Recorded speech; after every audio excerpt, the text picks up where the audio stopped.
Good evening, District D, and welcome to the By the People debate series presented by the Urban League of Louisiana, our coalition of 20 community partners, and Dillard University.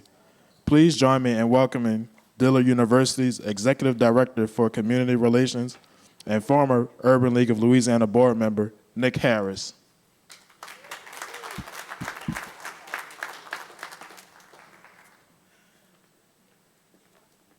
Man, I feel so honored to have that introduction, my name being called out. You know, it's my first time standing up here at Dillard, even though I've been here for 36 years, Dr. Teamer. But I'm so happy to have all of you here tonight for a very important debate with a meaning to our district, District D, where we currently are in the Gentilly area, that represents not only Gentilly, but parts of Lakeview and other parts of Gentilly, a little part of New Orleans East. So it's a very large area. It is indeed a pleasure to welcome you to Dillard University, to our 52-acre campus, where we just finished a $41 million dormitory that's located on Norma Mayer, 200 rooms, or either it's 200 beds. But I would like for you all to visit that location right close to Mount Olivet. We welcome in our new students for the 2025 and 2026 school year. And we're over 1,000 students coming in from all over the country. Our president, Dr. Monique Guillory, will be celebrating at Dillard University on October the 31st the investiture service of a 9th president of Dillard University.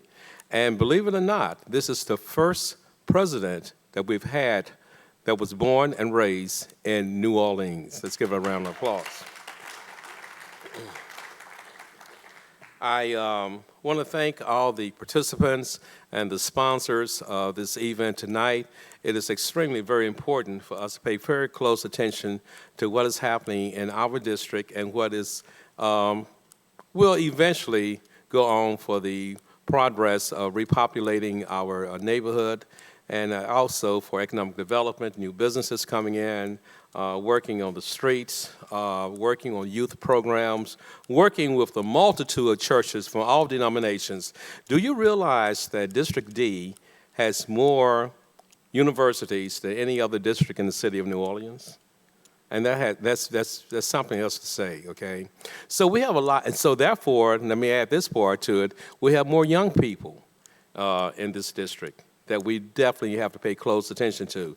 We have more people in this district that are not from New Orleans, but from other parts of the country that lives in District D. And I'm very proud to say that this is one of the best districts in the city of New Orleans. I have to say that. I heard someone in the back say, okay, so I don't know who that was. But anyways, once again, I want to thank you for coming to Dillard University and sharing this occasion with us. And once again, please vote. That's the most important thing that you can do is to vote, and tell your neighbors, your family, give them rides to the polls, but please vote. Thank you very much, and welcome to Dillard University.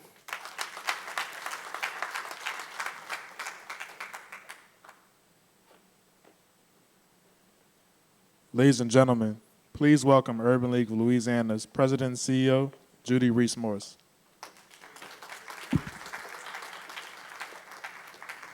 Good evening, everyone. It is my honor to welcome you to the 4th debate in our By the People debate series.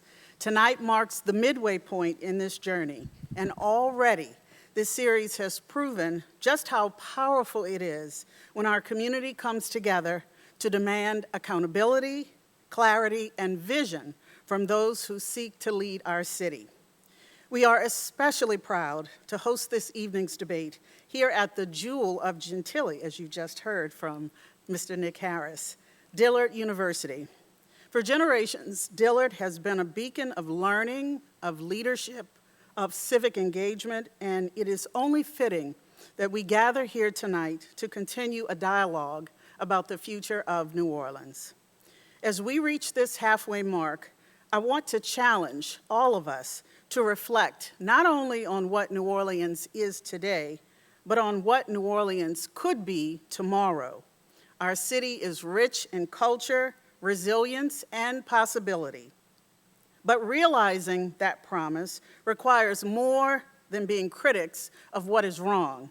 It requires us to be collaborators in building what is right.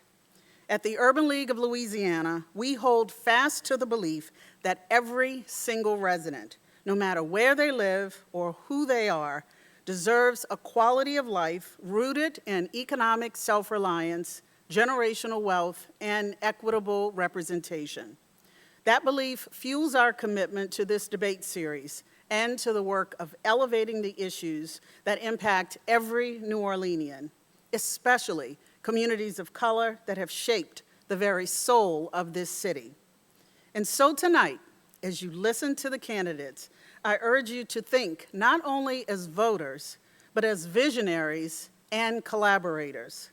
Because the future of New Orleans will not be shaped by elected leaders alone, but by the ways in which all of us show up, work together, and insist on a better tomorrow. That is what it means to be by the people and for the people. And now I have the distinct pleasure of introducing our debate co-chairs, Dr. Toya Barnes-Teamer, the CEO of Teamer Strategy Group, and member of the collaborative, Deborah Gould. Please welcome them to the stage.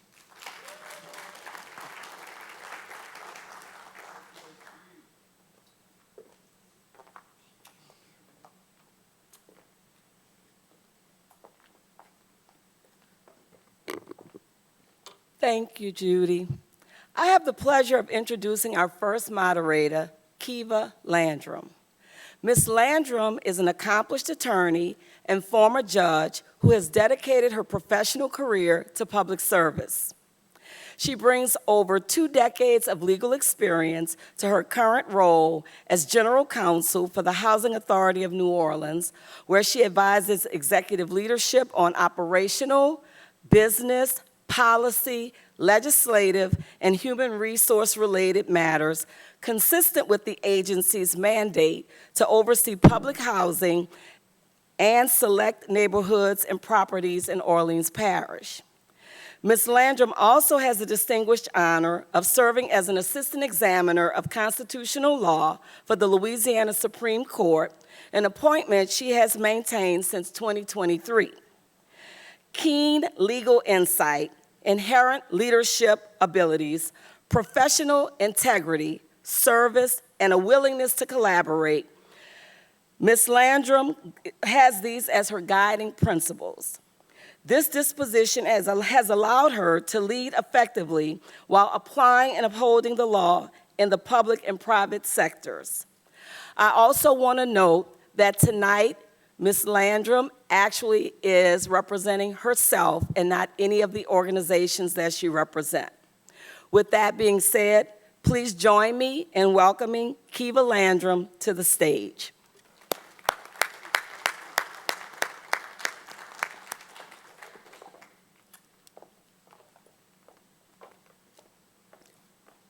Good evening. I am pleased to serve as a co-chair for tonight's debate and to introduce our second moderator, Monique Harden. Ms. Harden grew up in New Orleans and built a career in innovating the practice of environmental law. For more than 30 years, she has spearheaded litigation and policy reforms that have helped Black communities in the Gulf Coast region to fight against racially disproportionate environmental harms and win significant environmental justice victories. Ms. Harden is the former Director of Law and Public Policy at the Deep South Center for Environmental Justice.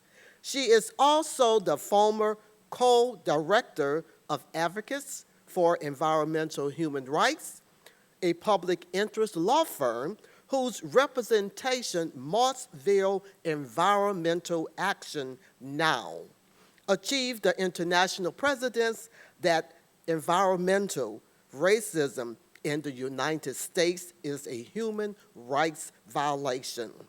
Ms. Harden is the architect of the Gulf South Fund for Community Renewal and Ecological Health, the first of its kind community-driven philanthropy in response to systemic oppression laid bare by Hurricane Katrina, and has authored papers and lectured on the right of people to live in a healthy environment and the duties of government to protect this right. Please welcome Monique Harden.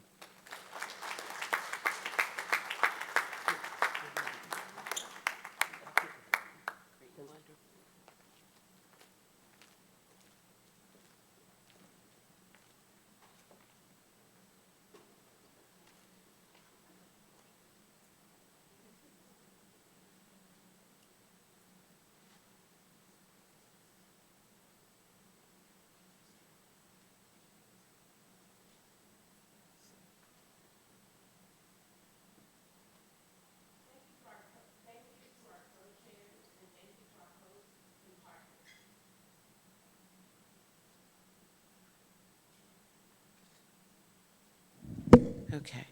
Thank you to our co-chairs, and thank you to our hosts and partners. Please join me in welcoming tonight's candidates seeking to become the next City Council member of Council District D. Candidates?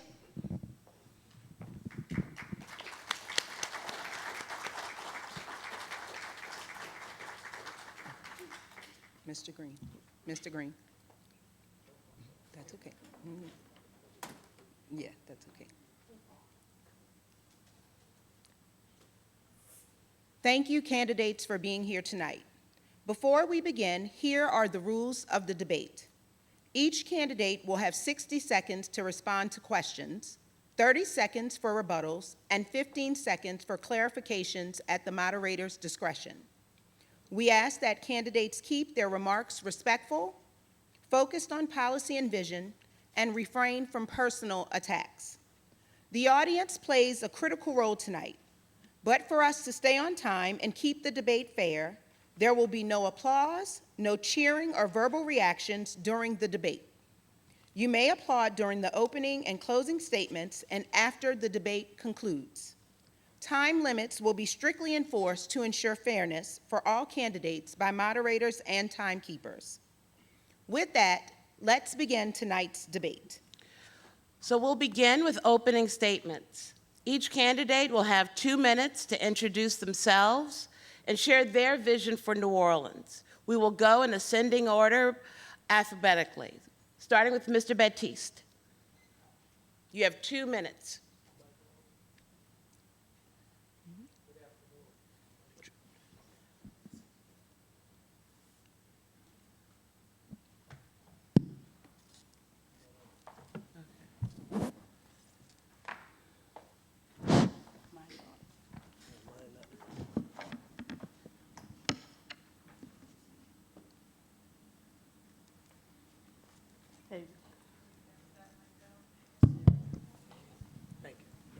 Good afternoon, good evening, everyone. How you doing? My name is Belden Baptiste. First of all, I'd like to thank the Urban Lead and all his partners for inviting me to participate in this debate.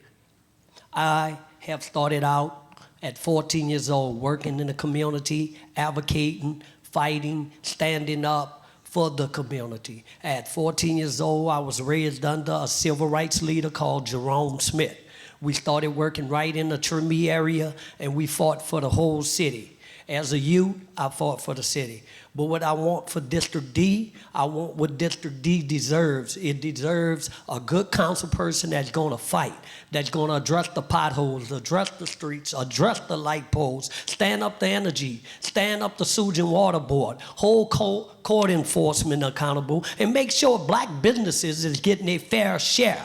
At the end of the day, making sure that the black businesses getting contracts. Then I'm concerned about our young people, because I want to get our young people skilled jobs. I want to get them career jobs. I want to make sure that our young people is being loved and cared about. But when I look at District D, it's unacceptable to what's happening in District D. I have talked to the residents, and they said they have text people for 3 years, and they just want to change. And what I'm seeing in District D, I'm not seeing no change. I want to bring an economic boom that they never saw to District D. I want to be the councilman that's going to hold energy accountable and hold Delta Utilities accountable. Because when they gave Delta Utilities to Energy Solar Gas Company, do you know who owned Delta Utilities? The Shaw Group. The Shaw Group was the same people that hurt us for Katrina. So at the end of the day, I'm going to stand, fight. I'm going to work with all the black college, all the HBCUs like Dillard, Suno, Xavier, and they're not at the table, and I'm going to fight for them like never before. So again, my name is Belden Noonan Baptiste, number 43 on the ballot. Mr. Green, you also have 2 minutes. Good evening. I am Eugene Green. I'm the incumbent council member for District D. I'm proud to serve in that position, and I want to thank the Urban League and all of our partners this evening for putting together this debate, this forum. We have important issues to address in District D, but it's important to recognize that I view this glass as much more than half full. I'm standing at a university right now that says that things are going on, that they're expanding, that they're building a new dormitory. I'm also in our district. I'm privy to have seen us do over 434 blocks of street infrastructure work. We've got the Gentilly Resilience District going right now. We're going to be announcing in September a new stadium in the Desire community. We built a multi-purpose stadium in the Desire community. There is a lot of positive that is going on in our district, including people who have invested. We have new businesses in the district, such as the National Finance Center. People have created new businesses. Conseco has invested $6 million in a new grocery store in the district. We have others who are opening businesses, such as the GNC's Meat Market that's going to open next week in Desire. There's a lot going on in District D, and I'm proud to have been in a position to do what I do as a council member, to budget, to zone, to do variances, and as necessary to conduct investigations. But the most important thing is to make the budgeted funds available to the various entities within the administration so that they can get the job done that needs to get done to move our city forward. I'm proud to serve in this position. I know that we are moving forward in very many respects, but I want to continue to serve because there's other work to be done. 434 blocks done, 900 blocks still to be done because we have infrastructure challenges in our city. And I'm very proud of the fact that this district is one of the districts that has one of the lowest crime rates in our city, especially the 3rd district where we are right now, because we made resources available to our law enforcement community, but also to social service organizations that do positive work in our community. I've had an opportunity to fund scores of public entities throughout my career here at 3.5 years, and I look forward to continue that service. Thank you very much. Ms. Hino, please begin your opening statement. 2 minutes. Hi, I'm Leilani Hino. I was born and raised here in New Orleans. I'm a seasoned business owner. I've created hundreds of jobs. I've improved the quality of life for thousands of New Orleanians. I've negotiated corporate contracts with for-profit, nonprofit, and Fortune 500 companies. I paid my way through school, paid for all of my student loans, and when I finished my student loans, the first thing I did was I grew my business from my garage to 7 locations. And I did that by creating self-sustaining systems. Now, self-sustaining systems are important because that's what we need in this city so that we don't keep repeating the same thing over and over. Let me give you an example. A month ago, 3 people came to me with the same exact problem. They were having overgrown grass. And one guy was worse than the rest of them. He had a mattress underneath the inner section. He had needles. He had all kind of stuff, and his grass was up to about 2 feet. He said he's been calling his council person for the last 2 years, and what he got from his council person was that, you know, I don't have a contractor in my office, and I don't have a grass cutting service in my office. You need to call 311, as if he hadn't called 311 for the last 2 years. So what I did was I went through and I put the ticket through for him for 311. And then what I also did was I called other council members and I leaned on that service a little bit and we got his grass cut. Now that we got his grass cut, he went and told all of his neighbors how wonderful it was that his problem was solved. And I told him, thank you, and he'll probably vote for me, but his problem is not solved. Because when the grass grows back, he's gonna have to do the same process over and over again because in our city, we don't have any systems in place. That's the problem with our city. We fix things, everybody keeps saying they're gonna do this, but one time, we keep governing with patchwork. So my vision for the city is that you guys vote for someone who understands how to put systems in place so that once something gets done, we can actually have that on a self-sustaining, accountability-based system so that we can leave that alone and go work on something else. So if we don't get those systems in place, we're basically going to be patchworking for the rest of our lives, and every 4 years, everybody's telling you they're going to do the exact same thing. We have to stop that. Thank you, candidates. Now we will move into our coalition question segment. The By the People Coalition of 20 partner organizations has carefully crafted these questions based on the priorities and concerns of the residents across New Orleans. Each candidate will have 60 seconds to respond, with opportunities for rebuttal and clarifications as time allows. While all candidates will have an opportunity to answer the majority of questions asked, there will be moments throughout the debate where candidates will also have specific questions asked of them regarding their respective platforms and perspectives. We'll begin with the focus on governance and transparency. First question. The City Council acts as a regulator for utility providers like Entergy and Delta Utilities. What specific action would you take to protect residents from rising utility rates and unreliable services? We'll start with you, Candidate Baptiste. The first action I will take, I will hold Energy accountable. Energy is a monopoly, and Energy donate to some candidates' campaign. And at the end of the day, Energy is allowed to get away in the city of New Orleans, because if we're the city council and we're regulating Energy, we should hold them accountable. They got the home rule charter. The home rule charter gives the council its problem. Now with Delta Utility, that's a whole nother monster, because at the end of the day, they sold the company and didn't even talk to the people. And at the end of the day, people are calling me about Delta because Energy is sending them a bill and Delta sent them a bill, and they're charging them the same taxes. They're double charging them. But at the end of the day, they sold the gas company to Delta because it was about favors and campaign donation. So I will hold them accountable. I got charter power. I will bring Energy before me and Delta. And if they're not going to do the job for the citizens, maybe we should bring some other electric company here. Thank you. Mr. Green, your response, please. One of the first things that I voted on as a city council member was a prohibition against council members taking donations from Entergy or its subsidiaries. So I, along with other council members, have not taken donations from Entergy. It's important to recognize that we have stood for our citizens. Entergy and Sewerage and Water Board have come to us on multiple occasions saying we need to increase our rates.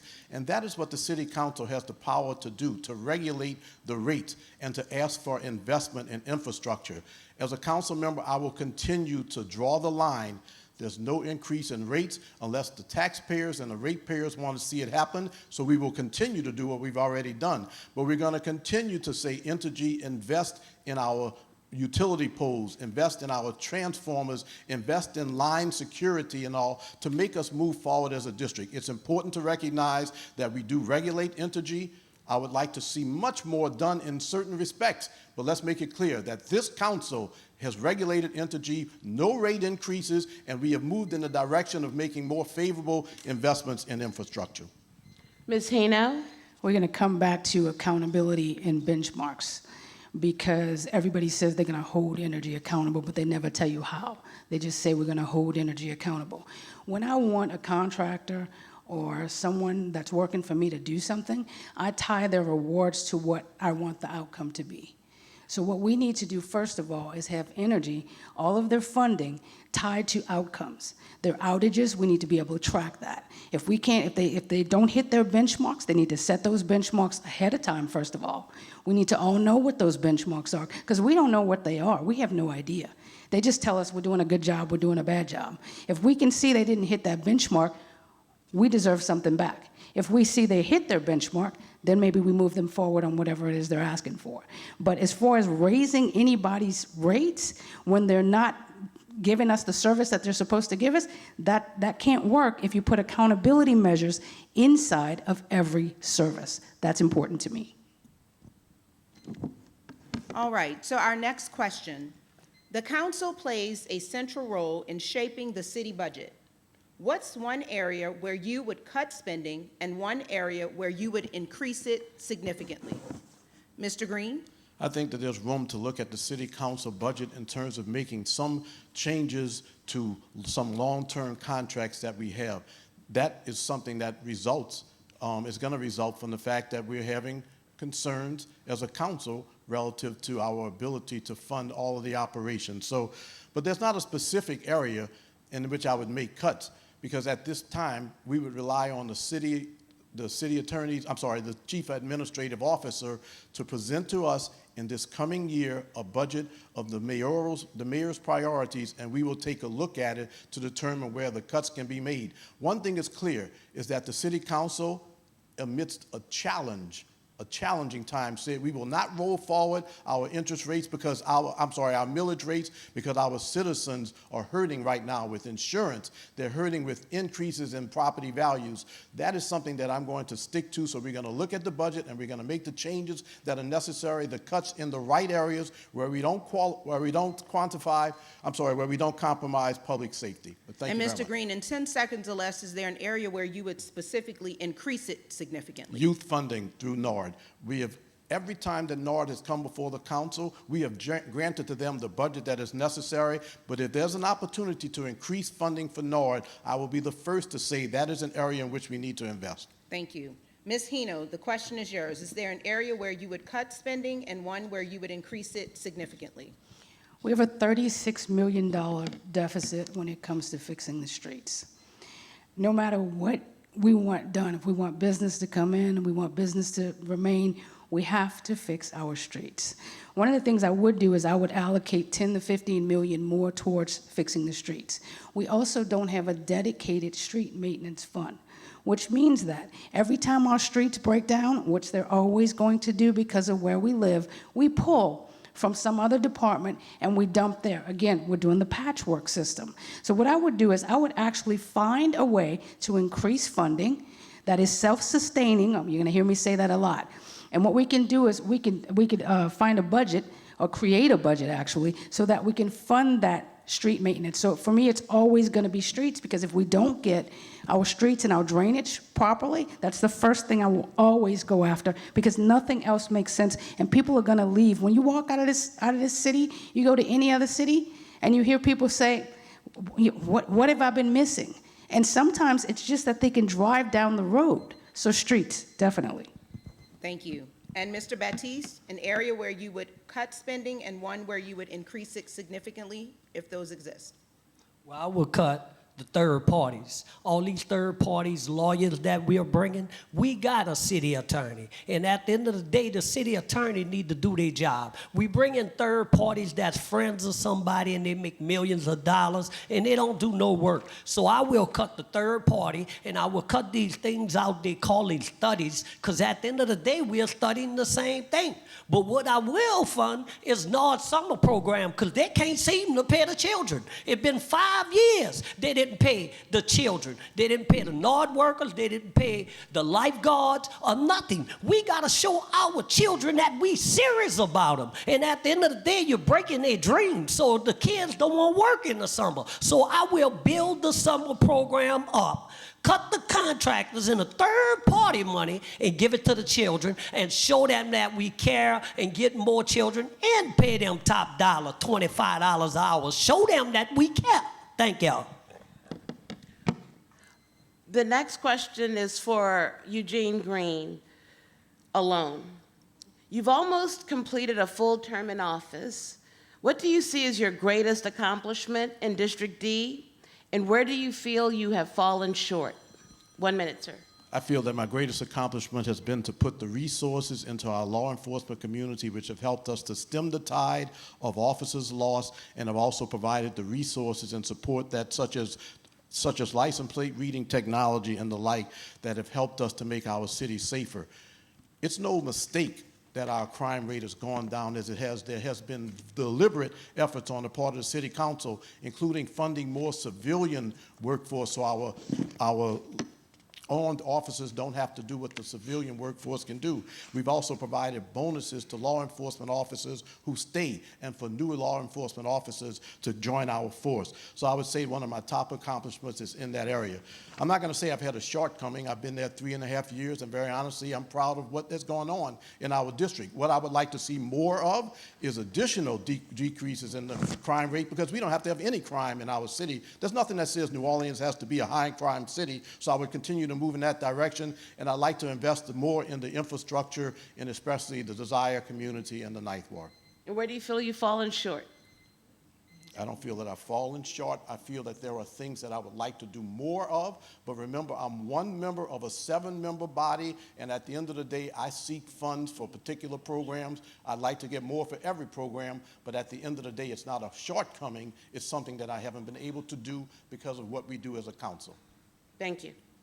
All right, so this next question is for each of you. What do you believe is needed to provide more tangible improvements to neighborhoods like Pontchartrain Park, St. Roch, and Gentilly Terrace? And we'll start with Ms. Hino. What do I think is needed? I'm sorry, could you ask that question? I thought I was going to be second. Sure. What do you believe is needed to provide more tangible improvements to neighborhoods like Pontchartrain Park, St. Roch, and Gentilly Terrace? So from what the people are telling me when I'm pounding the pavements is that they want more businesses, but they want more small businesses that kind of has like a neighborhood feel to them.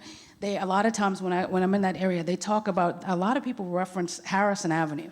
They say that there's not a walking distance where they can commune and get together and have a good time. They talk about a lot of the blighted buildings. They talk about the dollar stores and the beauty parlors and that kind of thing. And what they don't want is more of that. So one of the things I'd like to do is create a little hub where we take a blighted space. I can think of actually 2 spaces that they're asking me about, but I don't know the zoning on those, so I don't want to mention that in case I'm wrong.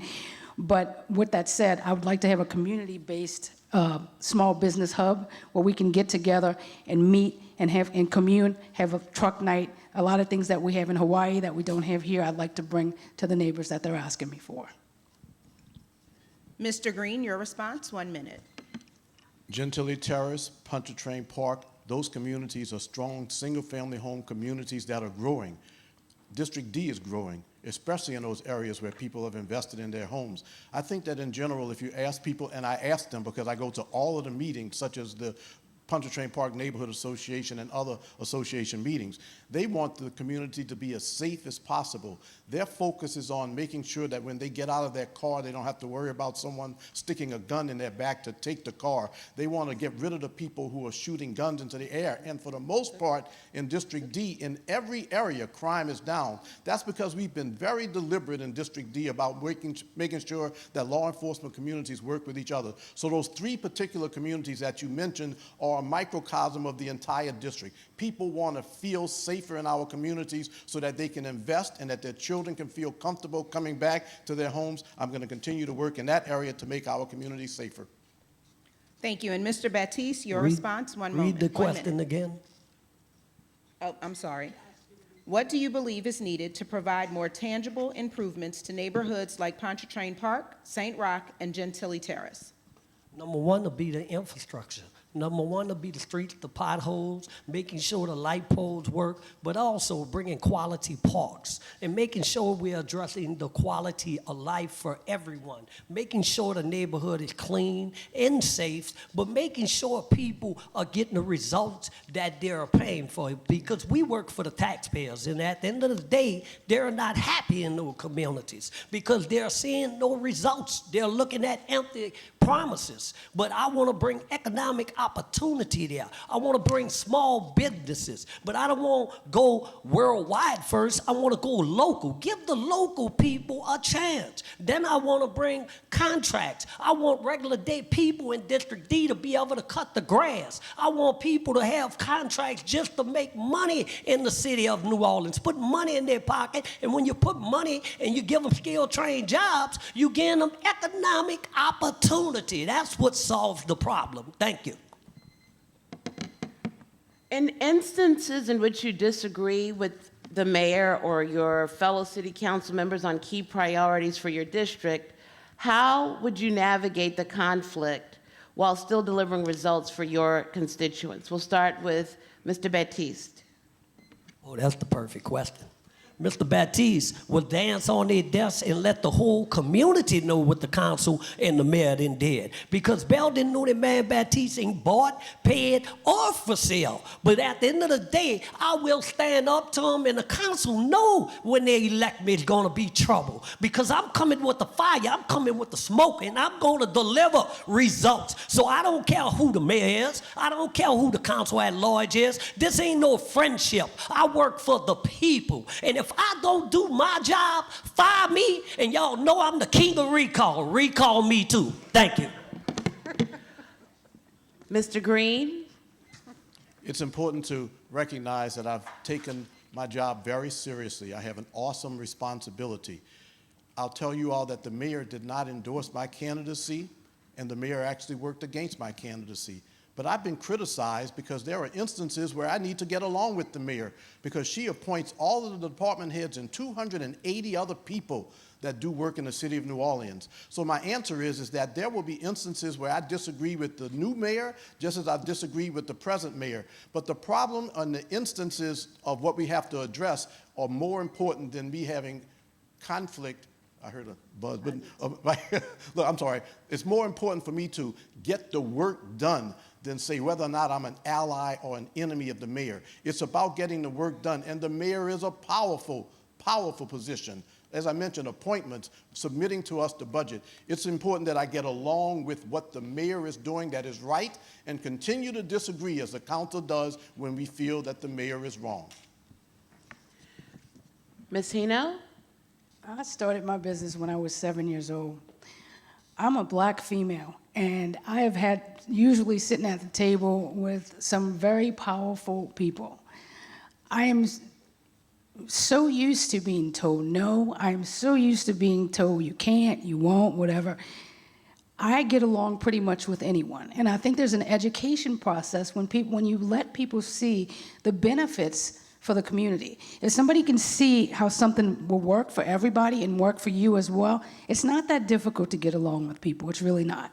And more importantly, the way people talk to people, that's probably my biggest pet peeve, and I think it's the reason why I get my way a lot, because I can tell you no and still love you. I can tell you no and still get my way. It doesn't mean I have to rubber stamp everything the mayor wants. I can still say no and still get along. So I think I have a personality where if we just educate each other and get to the bare bones of what needs to be done, what are the benefits, I think we can always come to the table. This next question is for Mr. Baptiste solely. You've run for office several times and are known as a community activist. How would you move from advocacy and protest to effective policy making and building consensus on the council? 1 minute. One, you don't change, because when you're protesting and standing on something, that's something you believe in. But how I will fight for policies, because I work for the people. And if the people want to bring policies, and I think the policies are right, that's what they're paying me for, the fight for what they're going to do. So yes, I lead protesters, I fight with protesters, but understand this, I'm not going to forget or abandon where I come from. I'm going to stand on the business. And at the end of the day, I'm going to create policies for the people, with the people, and by the people. Thank you. We're going to now focus on economic development. District D is one of the most geographically and economically diverse districts in New Orleans. What is your vision for uniting neighborhoods like Gentilly, New Orleans East, and the lakefront under one cohesive economic development plan? We'll start with Mr. Green. There's great diversity within District D. It goes from the West End to the Desire community. I've been very deliberate about looking at areas that have been challenged. For example, in the Desire community, we have a new multi-purpose center. We're going to be building a stadium that we chose to go into the Desire community. There's going to be a new school. I just got the zoning that's going to make the new Good Shepherd School possible. There's other developments that are taking place in that community. I'd like to see communities that haven't had economic development continue to get the resources. In fact, the other day we made $3 million available so that we can have a grocery store and a pharmacy, and all of that is just in the Desire community. I say that because it is a representation of what I like to see more of. More investment in communities, especially those communities that have been hard hit in the past, so others will be encouraged to move into those communities and invest. We're moving in the right direction. I mentioned to you the $6 million Canseco's grocery store, the new National Finance Center office that has moved into the district, the new meat market that's going to be opening on Desire Street, the new real estate company that opened up. I'm just pleased that we're moving in the right direction. I want to see it happen all across the district. Mr. Baptiste? One of the things I want to do, I want to unify the community. I'm at District D. I want to bring something new to it called a unified council to come up with best ways that we can bring economic development to District D. District D has been promised a lot of things, but at the end of the day, none of that came.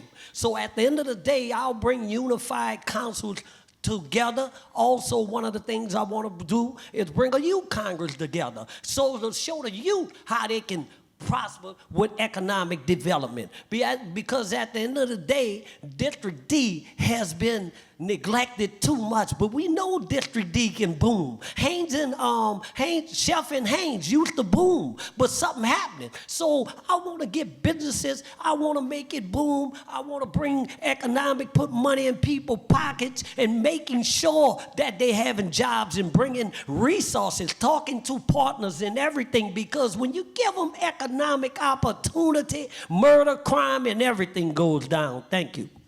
Forgive me, but ask me that question one more time, please. Sure. I got engulfed in Mr. Baptiste. What is your vision for uniting neighborhoods like Gentilly, New Orleans East, and the lakefront under one cohesive economic development plan? Okay, so we brag about our diversity everywhere we go, but then we try to govern as if we're all one, and we're just not. Different neighborhoods want different things, and whether you want to admit it or not, that's just the way it is. What we do have in common are city services. If we don't get those city services right, it doesn't matter what you say is going to come into the city. Nobody's going to drive on broken streets. It's not going to happen. No new business is going to come in. No business is going to want to start up if we can't fix our basic services. So basically what I would do, I want to track everything. I want to track city services. That means street repair, that means drainage, that means trash pickup, that means blight. If we do that, what that'll do is that'll drive equity-based budgeting. It'll be tied into the budget. That way we can see what areas need the most at the time that they need it in real time. If we can do that, then we can actually serve each neighborhood based on their need. Yeah, I'll stop there. All right, and so we're going to continue with economic development. In 2024, the Sea Change Collective and Urban League of Louisiana released a Good Jobs report, defining a good job as a full-time work with a livable wage, benefits, and savings potential for home ownership. If elected, how will you bring more good jobs to District D? And we'll begin with Ms. Hino. First of all, again, when it comes to my business, any single thing that I do, if I'm going to be successful, it comes down to my employees. I don't do anything but myself, so I have to make sure that they're happy. I pay $14 over minimum wage because it's important, because they are the ones that's doing the work. One of the things I would do is give incentives to businesses for fitting into that plan. Incentives to the business itself that pays employees a certain wage.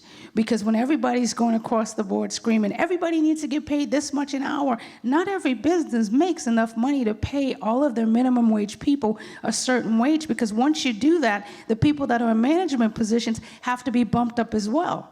So when people scream that, sometimes I don't think they realize you can't have somebody making minimum wage bump up to a management position and get paid the same. And then if you bump that up, then that company likely will go out of business. So one of the things I would do is give incentives to the business itself for having employees that fit into higher wages. Mr. Green, your response? I will continue to fund through whatever means possible the entities that support entrepreneurship in our city. I'm an entrepreneur. I've owned a business for 36 years. My plumber gets paid $90 an hour. My electrician gets paid $105 an hour. My pest control person gets paid $75 an hour. I've deliberately made money available and supported as a member of the Economic Development Committee, making resources available to those entities. You can't go directly to the companies sometimes, but those entities, such as Dillard University and Southern University, that are funding entrepreneurship, because the future of New Orleans, we don't have to have Fortune 500 companies. If I could have more people doing entrepreneurship work in our city, we wouldn't be talking about Fortune 500 companies needing them to move to our city. So the basic thing is that I will continue as a member of the council to provide support and resources, especially to those universities that are in my district, as I've done already, to provide them with funding to make sure that entrepreneurship is at the forefront and that people can get real high-paying jobs. And Mr. Batiste, Read your the question response. again. In 2024, the Sea Change Collective and Urban League of Louisiana released a Good Jobs report defining a good job as a full-time work with a livable wage, benefits, and savings potential for home ownership. If elected, how will you bring more good jobs to District D? If elected, I will talk to partners. First of all, I will talk to partners, businesses, and everything, and let them know what I'm going to bring to District D, and let them know the jobs I'm going to bring. But first of all, I want to have a training program that's state of the art for District D, that we are training them for when the jobs come, such as the port. We know the longshoremen. We know we had electricians. We know we had plumbers. They took that out the charter schools. I bet the charter schools came and took that out the public schools. I want to bring all that back, because at the end of the day, if we are training the people and get them skilled jobs and career jobs, then it's going to boom for District D. What I'm telling y'all, I got a master plan for District D, because we got to understand, when you're getting good jobs, when you're doing good things, when you're making sure District D is clean and safe and everything, like they said, when you build it, they're going to want to come. And when they want to come, that's when the good job's going to come. And we are going to make sure they get paid $25 an hour, $90 an hour. We're not doing minimum wage. Thank you. Okay, next we want to focus in on quality of life. Flooding remains a persistent threat to our quality of life in New Orleans. What's your concrete plan to improve drainage and stormwater infrastructure, and how will you work with the Sewage and Water Board and other city agencies accountable to mitigating flooding and recurring service failures? We'll start with Mr. Batiste. First of all, you got to hold the Sewage and Water Board accountable. We got 7 pumps that do not work. And every time they're getting billions and trillions of dollars and they're giving them a pass and the people are flooding and hurting. Then they gave the Sewage and Water Board the drainage contracts. Now the Sewage and Water Board is saying they can't even do the drains. At the end of the day, we got to hold people accountable. We got to make sure they're transparent. And if they ain't doing the job, we got to fire them. We got to to get rid of them. We got to stop the corruption, the scams, and everything going on. That's what's going on with the Sewage and Water Board. People have heard too much. We're coming up on Katrina, and we saw what Katrina did. But at the end of the day, they keep telling us the woo-woo Sewage and Water Board going to get better. And at the end of the day, they're bringing all these people on the board. Let's put everyday people on the Sewage and Water Board. Then we can hold them accountable. But we are putting council member friends, the mayor friends, and that's why they're failing in the city, and that's why we flooding, and that's why sometimes we need boats with a little light rain. Is it me or? Yeah, Mr. Green? The Sewage and Water Board is an agency of the state of Louisiana. It was created by the state, and its laws govern the Sewage and Water Board. We certainly have to put more pressure on. We hear a lot about the board, but at the end of the day, the city council has gotten involved, and one of the reasons that you don't get these $10,000 bills anymore is because we went to the legislature and said, we will take over the oversight of billing, and we created an entity that oversees billing. I use that as an example to say that the city of New Orleans is involved with the efforts to reduce flooding. The reason the Sewage and Water Board has it is because everybody said the city couldn't do so well, and then what you heard in a very short period of time after was that we can't do it that well either. We are a city that is below sea level, but I am supporting entities that create bioswales, entities that do the work that captures water before it hits the sewer. We have a $141 million project going on called the Gentilly Resilience District. It was dormant until I became a council member, and I said, why are we sitting on this kind of money? So you can go to Mirabeau and St. Bernard and you see work that's going on. We have to learn to live with water. We're going to have to build more bioswales. We're going to have to put pressure on the Sewage and Water Board because they now have responsibility for the 70,000 drains that they said that we couldn't clean. Ms. Hina? I would fix infrastructure delays by aligning Sewage and Water Board and Department of Public Works and having a unified governance so that we can get them together on the same page when we're trying to do work. That's one of the first things I would do. They have a severe staffing problem. So, I feel sorry for anybody who works there because people keep talking about them as if they're not doing their work.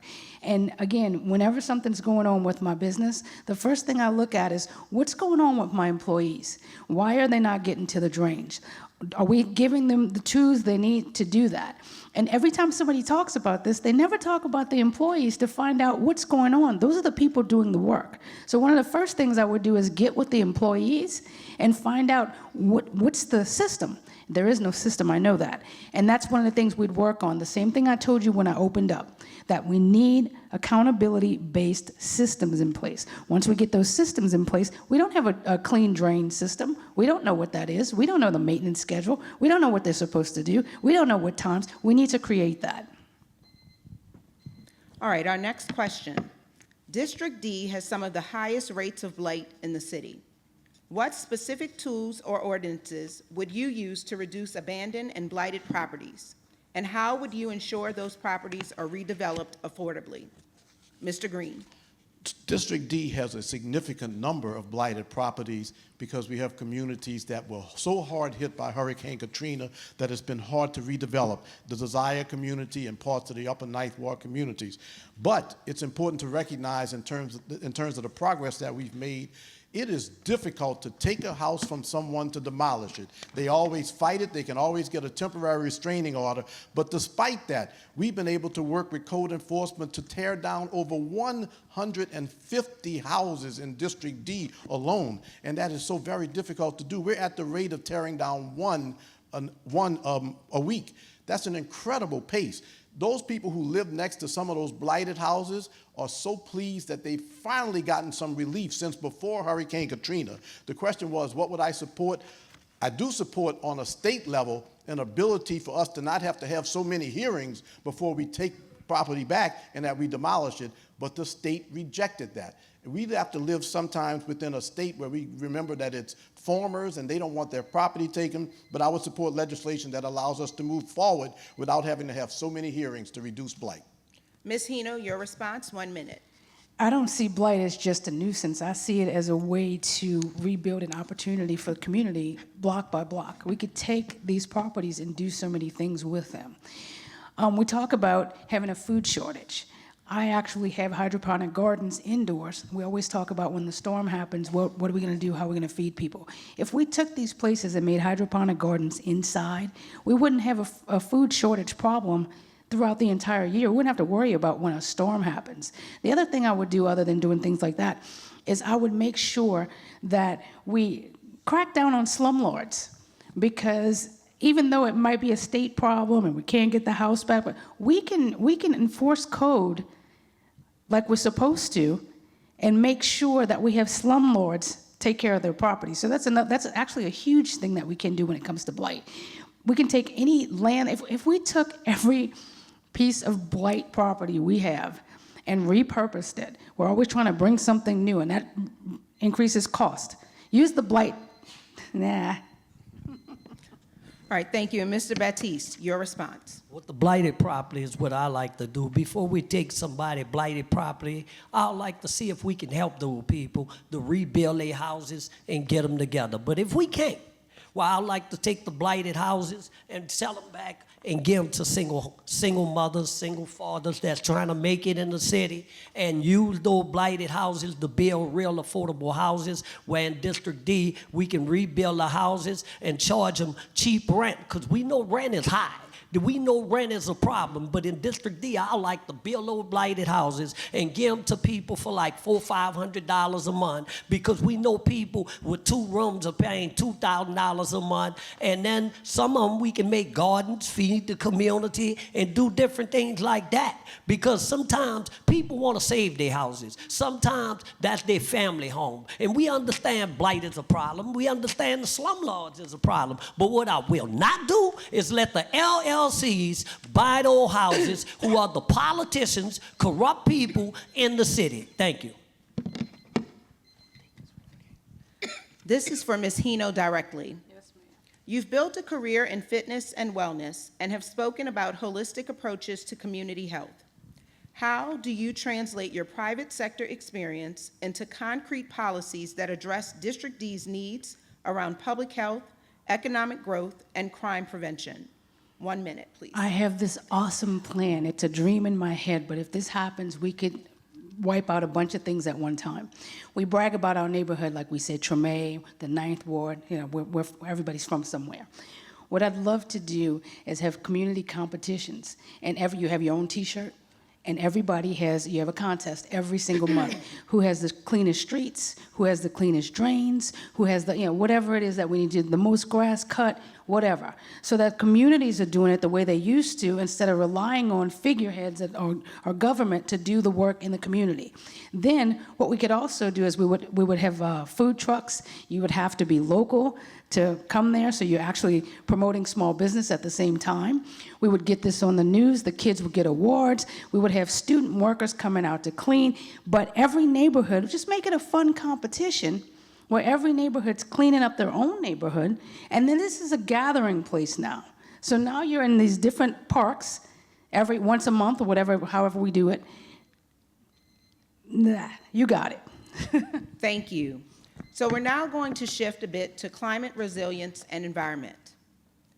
Given the district's vulnerability to flooding and sea level rise, what will you do to prioritize climate resilience, green infrastructure, and environmental justice in District D? And we'll begin with Ms. Hino.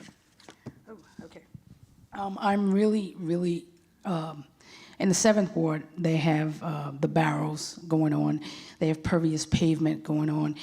There's an amazing neighborhood over there where they're ahead of the rest of us. One of the things that I want to do in the parks that I was just talking about, I get to continue, is we would use our parks as an education spot. So we'll teach kids like they do in other countries. We're going to flood. But in school, we don't understand why we flood. My kids don't understand that when we pump the water out, that we're going to flood no matter what. They don't get that. So one of the things I'd like to do is have education in the parks that will be part of the community thing that I'm telling you about, and so that the kids learn how to build in their own neighborhood. So basically, every house would get some incentive for if they're going to do pervious pavement. If you're going to do your rain barrels and you catch your water, we explain that when you're small. We wait so long to teach kids, and I don't understand why. I didn't learn about passive income until I was 35 years old, but I had to learn myself when I was 7. We don't teach our kids anything when their brains are most malleable. Thank you. Mr. Green? I am proud to have funded $250,000 for a tire recycling program to help reduce the blight associated with dumping tires. The former site of Gordon Plaza will be an agriculture street solar farm, which is going to provide power in the community, which replaces that unfortunate, terrible situation where people were living on a toxic dump for decades. Recently, at my request, this council made available through the proposal for bonding to transform the Desire, Florida Community Center into a solar-powered resilience hub, and I will continue to attend all of the council meetings, the committee meetings as I can, to work with our committee on climate change to continue the work that we've been doing to get to net zero by 2035. For example, we changed over recently to hybrid vehicles because that is something that we have as a goal to reduce our harmful energy output. So I will continue to work in those areas and also continue to focus on the bioswales and those things that we are doing to enhance our climate in general. Thank you. And Mr. Baptiste, your response. Read the question again for me. Given the district's vulnerability to flooding and sea level rise, what will you do to prioritize climate resilience, green infrastructure, and environmental justice in District D? I will make sure that they're planting more trees, because when you're doing the green infrastructure, that helps.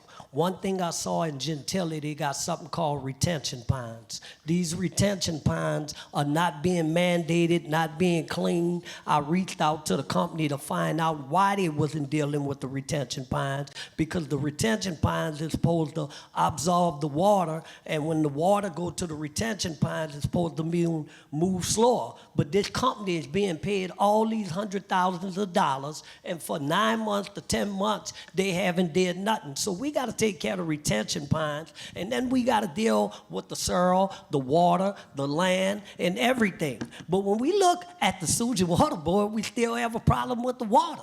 And at the end of the day, that's dealing with climate change. So I will work with other partners to see the best way to figure out how to deal with climate change in District D, because we know climate change is real, and we know in Washington, D.C. right now, they're cutting climate change. Donald Trump is cutting climate change. So I'll do what I got to do and partner with people. Thank you. How would you work with local, state, and federal agencies to improve green infrastructure in Gentilly and surrounding neighborhoods in District D, as well as coastal protection needed in New Orleans? We'll start with Mr. Green. I have made money available through this City Council's Recreation and Culture Fund to a number of organizations, for example, that are focused on climate change and on reducing climate change. Organizations that plant trees, organizations that do education of our young people so that they'll understand it. The funny thing is sometimes I start off so fast and I forget what the entire question was. So at the end of the day, I'm sorry, give me the last part of the question. How would you work with local, state, and federal agencies to improve green infrastructure in Gentilly and surrounding neighborhoods in District D, as well as needed coastal protection? The most important thing is to let them know how serious we are about it. The council passes resolutions. The council makes money available. This Gentilly Resilience Project is maybe one of the most important projects in the city to show the federal government our commitment to building a stronger green infrastructure. It's a project that is going to have bioswales, it's going to have retention ponds, it's going to have certain species of plants and trees planted, and it's going to be up on us to maintain it well, to say to the state and federal government that we want more money because our city is committed to green infrastructure and addressing climate change. Mr. Baptiste? I will work with the Congressman Troy Carter. Also, I'll bring our state legislators down here to let them know that climate change is real. But other groups I will partner with that people that's working with the green infrastructure and make sure we getting prepared, because we know New Orleans, they're saying in 2035, I think 2050, that the water gonna take over the city of New Orleans, so I'll be pushing for that. But also one thing I wanna do, I want the kids to get involved. I want the kids to know there's good money that can be made learning about climate change, dealing with climate change. So I'll be relying on, like I told you, the HBCU, King's College that's in the city of New Orleans, and we'll be fighting and partner up, finding programs, finding incentives, and getting ready and getting serious for climate change, taking it real serious, because what we are seeing, people are thinking it's not serious, but it is serious, because like I told you earlier, the cuts are coming from Donald Trump, who we know ain't thinking right, and we gotta be prepared and ready to fight climate change in the city of New Orleans. Thank you. Ms. Hino? I would get together with people like Angela Chalk, people that are doing things in the community right now to deal with climate change. I would get together. Honestly, the answer to this question is basically bringing people together at the same table. I would get every agency that we need to talk about what we need to do and talk about what funding we need. Everything we need to do, everything that answers this question is pretty much organizing, getting people together at the table to show them what we need and to work with people who are already doing things like this in the community so that we can zone out and map out where we can do more of it. So it's basically just getting people together, which is a huge, strong suit of mine. So that's what I do. All right, so we're going to shift topics a bit and talk about business, entrepreneurship, and workforce development. Access to capital, contracts, and city resources remain inequitable for Black, Latino, and women-owned businesses. What specific measures would you put in place to level the playing field for entrepreneurs of color and women? And we'll start with Mr. Baptiste.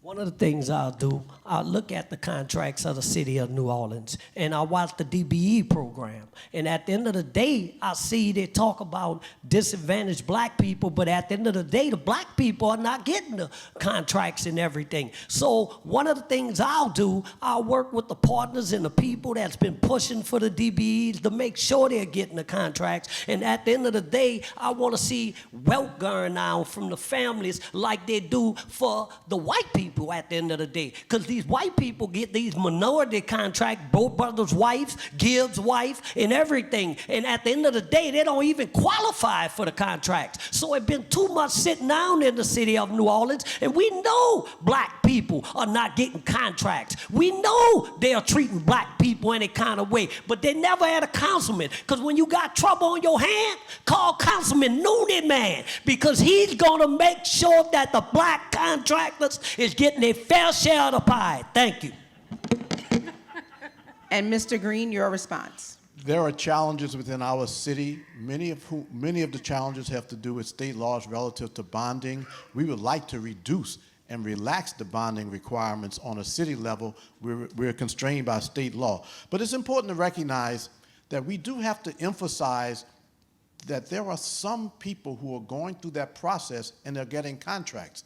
I see people developing, for example, the former site of Bally's. I see Black folks developing the former Six Flags site. I see Black people involved with the redevelopment of the River District and of other districts along those lines. We just have to, I think, one thing is certain, we have to emphasize and focus on the good things. We have a collaborative that is working to make sure, and they put pressure on us. The city just recently voted, the city council voted that we would put pressure on contractors, and they have to pay their subcontractors within 30 days, or there'll be penalties. As a councilman, I've got to make sure that the next administration insists that those penalties be adhered to. So it's a complex matter, but we have to continue to move in the right direction and celebrate those who have done well, recognizing that we still have tremendous challenges in our city. Thank you. And Ms. Hino, your response. Wasn't the question about helping women? It's about helping women and entrepreneurs of color. Okay. First of all, that would be me. And we get paid less than everybody anyway, so to start. One of the things that I would do specifically that would benefit actually all women, but we could start off with women of color if you want to do that, and we want to start in that realm. But one of the things that people don't seem to understand is no matter how much business you bring to the city, if entrepreneurs can't use economies of scale, then people go to Amazon and buy something. I buy my signs, I'm going to go to Amazon instead of going to a local business because it costs more. So one of the things I'd like to do for entrepreneurs, especially women entrepreneurs, is have a hub where they can get supplies for whatever their service is at an economy of scale price. so that they can price lower so that we can go shop local. Because no matter how much business you bring in, it sounds fantastic, everybody's gonna go to Amazon because it's a lot cheaper. And it's only cheaper because they have the scale. So that's one of the things that I would do specifically to make sure small businesses can compete with large companies. City permitting and procurement are often slow, complex, and favor larger or well-connected businesses. What reforms would you support to ensure fairer, faster, and more transparent access to city resources for small and minority-owned businesses? We'll start with Ms. Hino. Again, super easy. When I scaled my business from my garage to 7 locations, I'll tell you that 2 of the locations were in New Orleans, and all the other ones were Mandeville, Homer, surrounding parishes. I could go in, and I'll have city services done. I could start my whole business in like an hour, and I'm not kidding. Here, it was the hardest thing to do. I almost moved a couple of times because it took sometimes months to get things done. I would mimic a lot of the services that I saw at different places. When we say one-stop shop, I don't know if we're on the same page, because if you go to Mandeville and open a business, they will do your electricity, anything you need at one stop. You really don't have to go anywhere else, and in 1 hour, you're done. So that's the first thing I would do, is cut all of that red tape so that small businesses can open and not sitting in this permit process. That costs money. If you can't open and they don't have enough money for 6 months out, and most small businesses don't, they're out of business before they even get started. So that's the first thing I would do, is streamline the business process. Mr. Green? I would certainly, as a council member, like to put more pressure on the Office of Safety and Permits in terms of delivering permits in a more timely manner.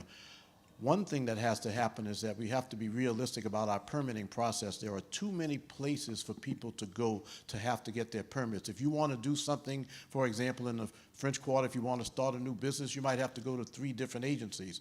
Many years ago, almost 30 years ago, I proposed that we have a centralized permitting center where you can go in and see on the wall the area that you need to go to get your permits, so that you don't have to go to the Vieux-Carré Commission at a different time, the French Market Corporation at a different time, and then go to some other agency.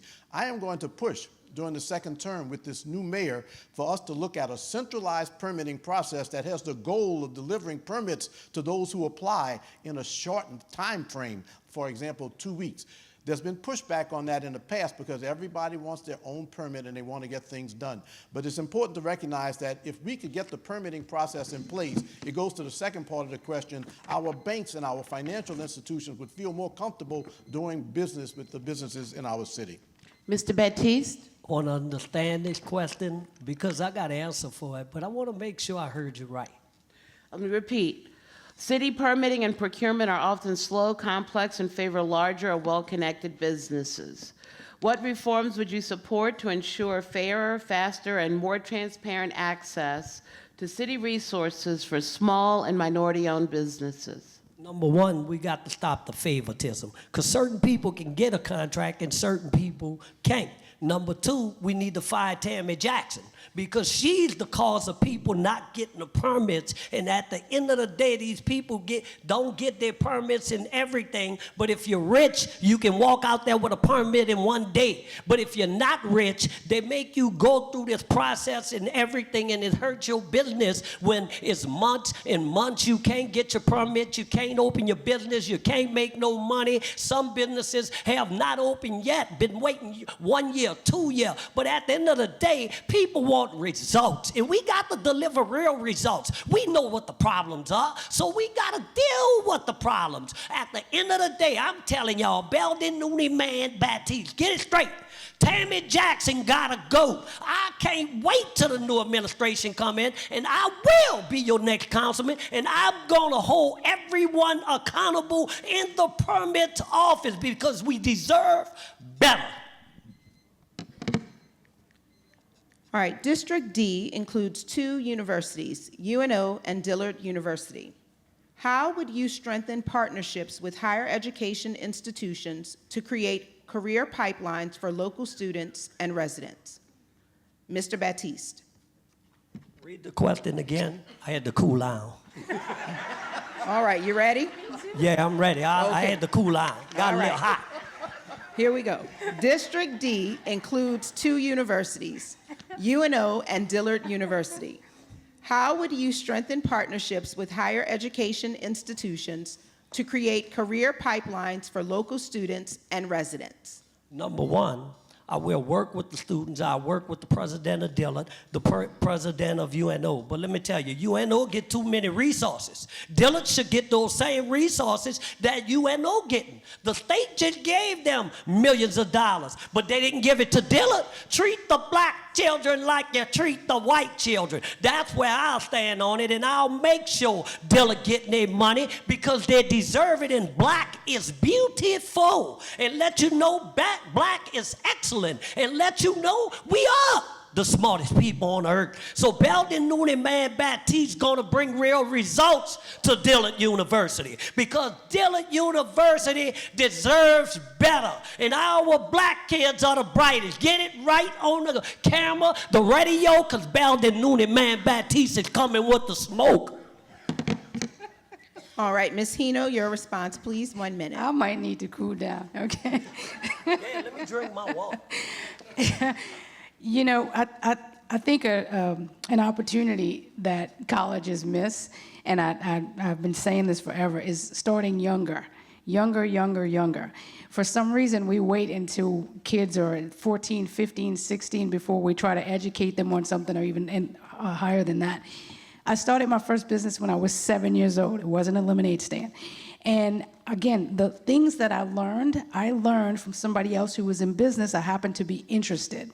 There are kids of that age right now, and you guys know you have some in your family that want to do something or they want to create something. I think they should really market to those children, to those families, and get them started earlier, so that you get the kids in earlier, you teach them about the city, you teach them about business when they're young, you teach them about finances so they don't go bankrupt, so they can pay their own student loans.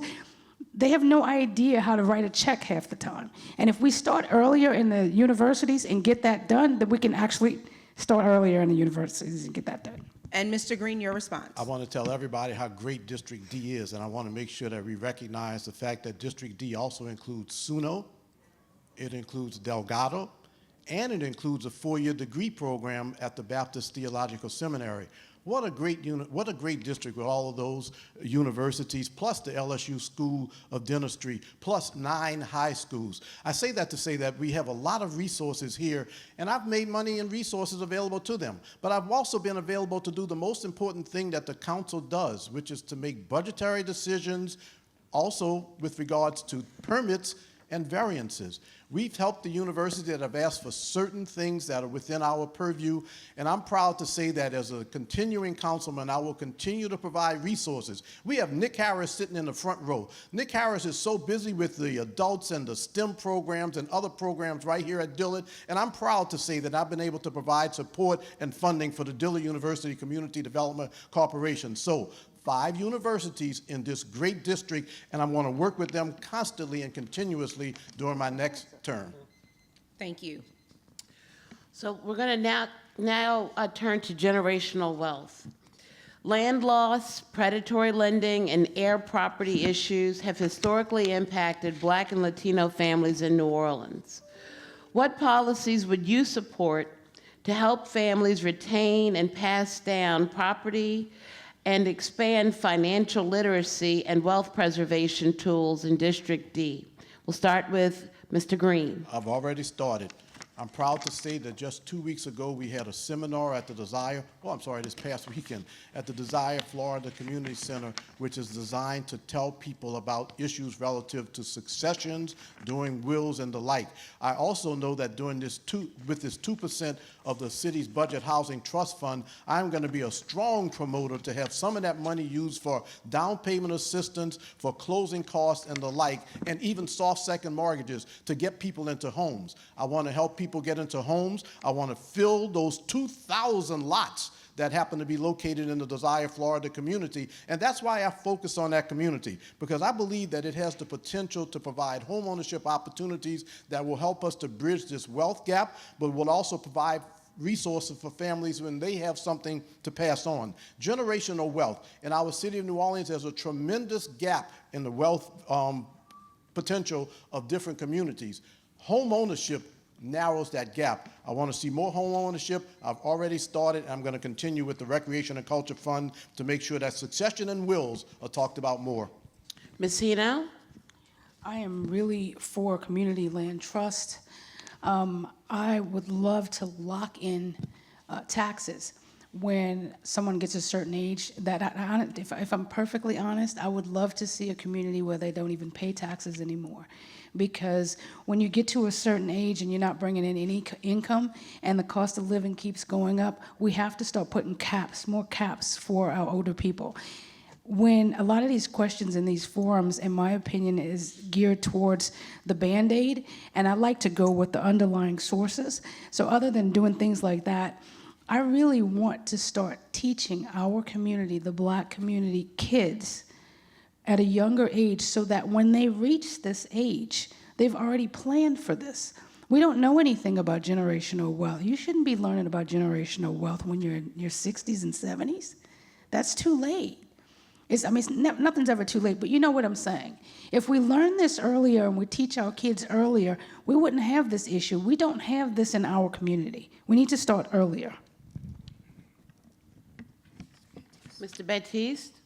First of all, I love to teach the children about generation wealth and teach them about the properties. I'm going to give you a story of a family that was in the Treme area. They had a house worth $700,000. The people talked the two children in to sell the house for $10,000. So they didn't bought that house in Treme, and the children had no clue. Nobody never taught them. So I wish they can go back to the public school system and start teaching the children about generation wealth. Partner with the 4 Black colleges, teaching them about it so people can save their property. Because a lot of people don't know. Somebody will come tell them it's a good idea when their mama or daddy died to sell a house, and they go for it. They don't know how much the house is worth. They don't know nothing about that. So we got to start educating, teaching, holding courses, partner with people, and just having them in the gym, in the centers, and bringing the colleges in to teach them about it, because they don't have a clue. Thank you. Let's now shift to talking about housing. With rising housing costs throughout the district, how will you combat gentrification and displacement while still encouraging investment and development? We'll begin with Ms. Hino, 1 minute. I feel like I just answered that question. Would you please ask me again? Because it sounds very similar to the last question, the question before that one. With rising housing costs throughout the district, how will you combat gentrification and displacement while still encouraging investment and development? That's one of my policies about community land trust. I'd like to lock out areas that can't be sold to outsiders. And I hate to call people outsiders, but people that are not from here. So if we're gonna keep people in their homes, another thing I'd like to do is, you ever hear somebody say, one more storm and I'm out of here? I used to think they meant because of the storm, but usually the house is in so disrepair because of the storm that they can't come back because they can't repair that house. So I would like to have repair grants put in place. So if a storm comes, you need to be able to repair your house.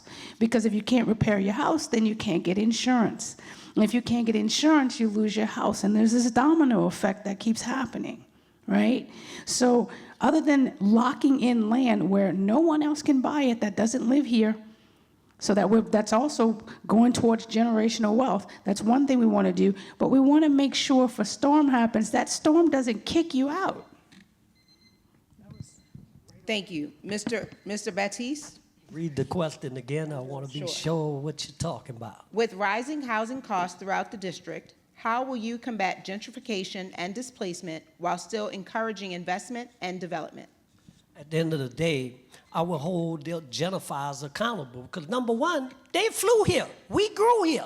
We should not allow them to come here and take properties from people and the investors and the developers. I'm not saying not going to stop investors and developers, but they're gentrifying our whole city. To me, it's the oldest African community in the world. And they done took Treme from us. When you go to District D, they're moving in, they're coming. So I'll meet with the investors and developers, but if I got powers, any charter powers or anything, I told y'all, the charter powers give the council with powers. We're gonna stop some of these developers because they're coming in, gentrifying our city, taking people houses, coming here with this short-term rental, and they're cheating. They're cheating because at 6 p.m., they're renting their properties out, breaking all kinds of laws. We gonna hold them accountable, and if we catch them, you're getting out of our city. Mr. Green. I would like to continue the work that is required to put pressure on the state to make sure that we provide the age freeze and that we maybe even consider a change in the age freeze right now. Also within that 2% of the city's budget, which is going to start off at something like $25 million, I'm looking for some of that to be emergency fund money. So, because we talked and used the word displacement, that's an important word. Some people get displaced because there are emergencies, because the money goes up, because they lose their job. A lot of that gentrification, if you will, is people who are taking advantage of the misfortune of others and moving them out of their houses. But the city can help because there are things that we can measure. We can measure if an elderly citizen has an instance of something such as an incredible utility bill or some insurance that goes out of through the roof, and we can make money available to them. That is what the voters passed in the Housing Trust Fund, not just rental assistance, but assistance with the things that I mentioned, down payment assistance, other assistance that is going to help to keep people in their houses. So in a nutshell, my answer is to use some of the Housing Trust Fund to address emergencies to keep people in their houses. Thank you.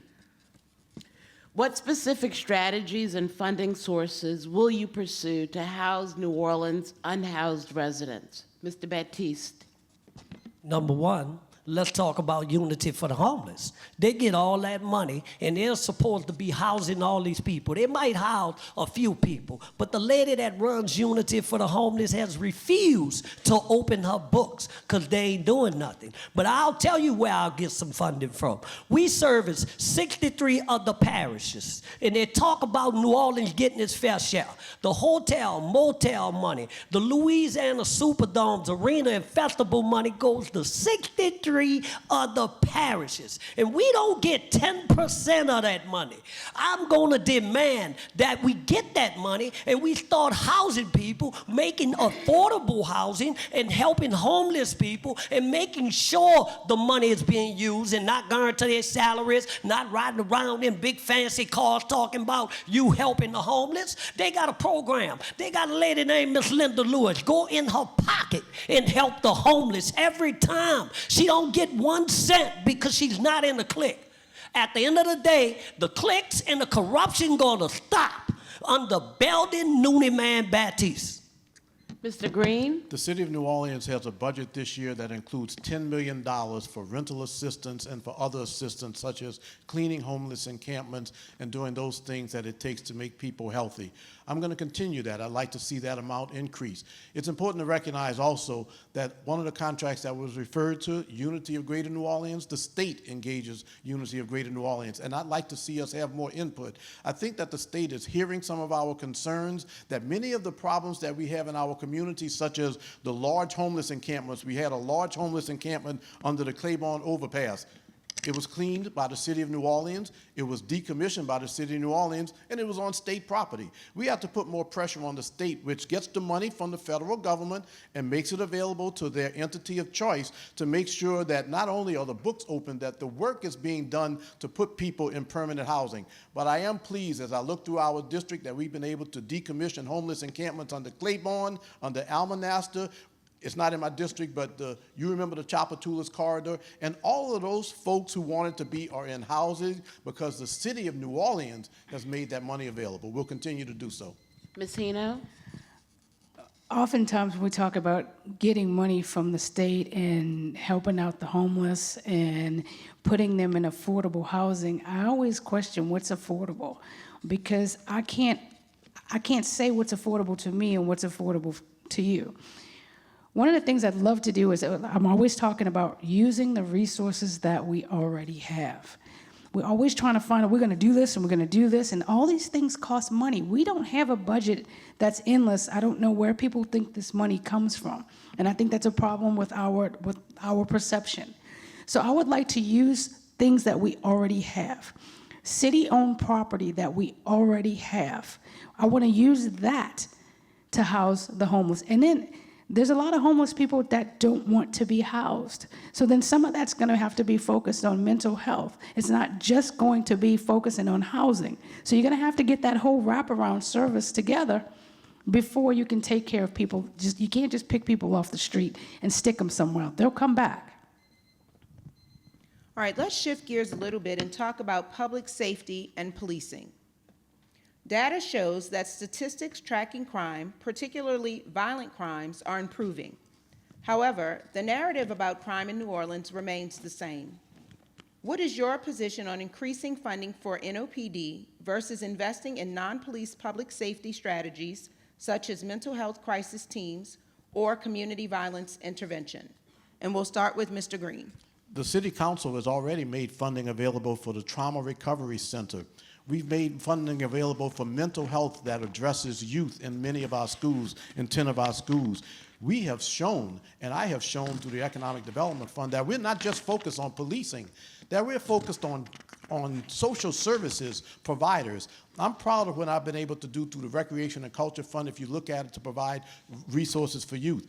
Policing is extremely important. It's not a mistake that our crime rate has gone down. It's been deliberate, but it's been deliberate work on the part of the City Council. It's included providing funding for law enforcement and providing more funding for social services. We have to work on both ends to continue to reduce crime in our city, but it's not one or the other.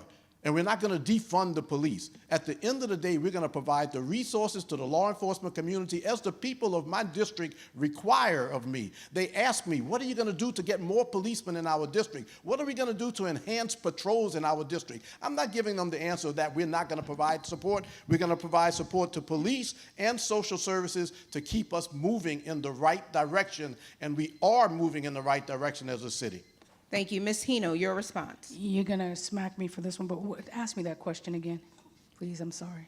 What is your position on increasing funding for NOPD versus investing in non-police public safety strategies such as mental health crisis teams or community violence intervention? Okay. I am not for increasing funding for police officers right now. I am in full favor of community-based policing. When I was a kid, you guys are going to get sick of hearing me talk about Officer Friendly, but when I was a kid, and when we saw a police officer, we were so excited Officer Friendly was coming to school, and they would teach us stuff, and we had this relationship. And now when my kids see a police officer, they're scared to death because they think that they did something wrong. We need to get back to putting police officers in specific communities so they can get to know the families that are there. So that's one thing. And I would put more money into youth programs that deter crime, instead of putting more. I feel like we need more counseling than we need more cops around our children. I don't think kids are learning that they're safe when they see police officers. I don't know why people think that, because I know my kids don't feel safe anymore when they see a police officer. They feel safe when there's no police officer because they think something's wrong. So community-based policing is for me, is the way to go. And Mr. Baptiste, your response? Yes, I will be for funding the police, but what I want to take a spin on, I want to look at when Mark Morial was in office. He brought Richard Pendleton here. And when Richard Pendleton came here, we had community police. We had the police walking the street in the community and doing different things. And Richard Pendleton got to that number of police. He weeded the bad cops out and he dealt with them. So I'll be for funding, but I think we already got the plan, because Mark Morial, who was the mayor and brought Richard Pendleton here, they came here with community police. And when I saw the community police in the gyms, playing basketball with the kids, getting to know the kids. We got to go back to that. So if we're going to fund something like that, I'm for community policing, because guess what? Our seniors are scared. Some of our seniors go inside at 3 o'clock. Even though they're saying crime down at the end of the day, people are scared in this city. When I'm walking at night, I'll be looking 10 times. So I need officer friendly. Thank you. You all have strong community ties. Can you please describe specific youth programs or public safety alternatives you would champion if elected? We'll start with Ms. Hino. Specific youth programs that I would champion. I am so big on learning about economics and finance. I feel like if we could combine that with fitness, which I would do, like the program that I was telling you about, that for me is a dream come true, because not only would we put fitness into it so that we can lower healthcare costs and teach kids how to be healthier younger, I'm in strong favor of teaching very young children about the economy, about how things work, about how they get paid, how they can make money, how they'll get paid, how they can have their money appreciate. So any program, and it will probably have to be created, but any program that's going to teach a small child, and I mean like 5, 6, 7 years old, how to work with their finances, to me, that's the best thing we can do for our community. Mr. Green? I am proud that over these past 3.5 years, I've been able to fund a number of organizations that provide support to our youth, and I'll continue to do so. The Roots of Music, the NAACP AXO program, Girls Play Trumpet, a number of organizations that are doing positive work in our community. I'm going to continue to do that as a council member because it's very, very important. Give me the second part of that question real fast. Well, let me do it this way. What specific youth programs or public safety alternatives would you champion? I'm a mentor with the Silverback Society, which goes into multiple high schools, junior high schools in our city, and provides mentoring to young people. I'm also a strong proponent of Scouting USA, recently received an award for Scouting USA for decades of support. But I will say the specific program that I want to see more funding for and have already provided funding for is mentorship programs. The Silverback Society, Son of Saints, Reach for the Stars. Those are the programs which go into the schools and go into the churches and the community organizations and meet with our youth and let them see a better day. So I'll continue to provide funding for mentorship in my second term. Mr. Baptiste? I would love to chair a mental program, because we got a lot of children going through stress. A lot of children go to grief. They see their loved ones shot. They see their loved ones murdered. But we don't know how that affects the children. So I would be fully for funding a program to learn how the children deal with the stress and to help them, bring partners in, bring the colleges in. And at the end of the day, I see children suffer from mental illness. I see children suffering. And at the end of the day, I want to bring a mental program just for the children. And also, I want to take Charity Hospital and make it the state-of-the-art program for the children, because all our mental hospitals have been moved. A lot of kids got to travel to Baton Rouge when they're going for mental services. But we never know how those children being affected when they see gunshots ringing and when their family members are being killed. So I want to bring something new to the table, to deal with the children with mental illness and stress, and I'll fully fund that program if I'm the councilman. I'll find the money. Thank you. Many residents have voiced deep concerns about the adoption of facial recognition technology, citing its potential to violate citizens' rights to privacy and its documented misuse in communities of color. Beyond simply stating whether you support or oppose its use, what concrete steps would you take to ensure strong accountability, transparency, and protection of residents' rights if this technology is implemented? Mr. Baptiste. Number one, I don't support facial recognition, because when we look, the FBI says biased. The CIA, other law enforcement, the ACLU says bias the black people. So at the end of the day, I'm not going to support facial recognition. The last council said we didn't want to do facial recognition because they know it's biased towards black people. Now, some people might say, oh, we caught 3 people, we caught 4 people, but at the end of the day, facial recognition is biased towards black people. And at the end of the day, I'm not going to support that. Somebody want to support facial recognition to give somebody a contract to make money. How we going to trust facial recognition when the crime cameras don't even work? And they want to use all these tools and all this technology, but I'm against anything going to harm my black son or harm any black child. We know facial recognition is wrong. So if I'm on the council, I'm voting no, no, no, no, no, no, no, no. Ms. Hino, your response, please. I need 3 minutes to laugh. Okay. I am in favor for limited facial recognition with hard guardrails in certain circumstances, like when the guys broke out of jail. So when hardened criminals break out of jail, I am for facial recognition to locate those particular people. Outside of those guardrails, I also would never, ever give facial recognition privileges to an entity that has misused it already, and we've already seen that. So even if you're going to use the guardrails, I can't give that to somebody who hasn't asked for permission like they were supposed to. So I'm actually not in favor of giving that back to the entity that had it, that misused it. As far as all other recording devices, and I am totally against it. So, you asked me how I would vote against it. That's not something I would vote for unless someone broke out of prison and we're looking for that hardened criminal. I would not vote for that. You know what one of the most faulty sources of law enforcement can be? Eyewitness testimony. There are so many technologies and programs that can be abused. You can abuse drone technology, you can abuse facial recognition, you can abuse eyewitness testimony. There are so many things that law enforcement has in terms of powers, but it's important to recognize that the City Council recognizes the potential for abuse.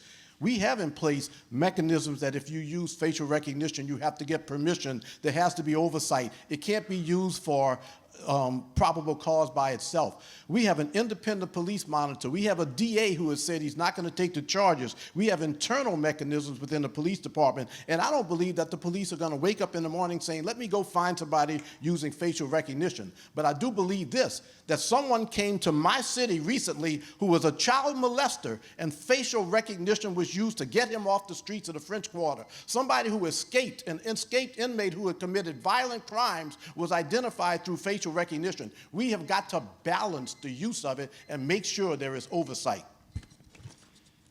Okay, so now we're going to enter our rapid fire round. It might have felt like rapid fire this last session, but now we're really going to jump into some real rapid fire. The next segment is that, and the rules are simple. We will ask a series of quick questions, and candidates will answer yes or no. No elaborations. This is about giving voters quick, clear positions, okay? Everybody's agreement? Yes. Yep. I hate yes or no questions. Okay. So the first rapid fire question.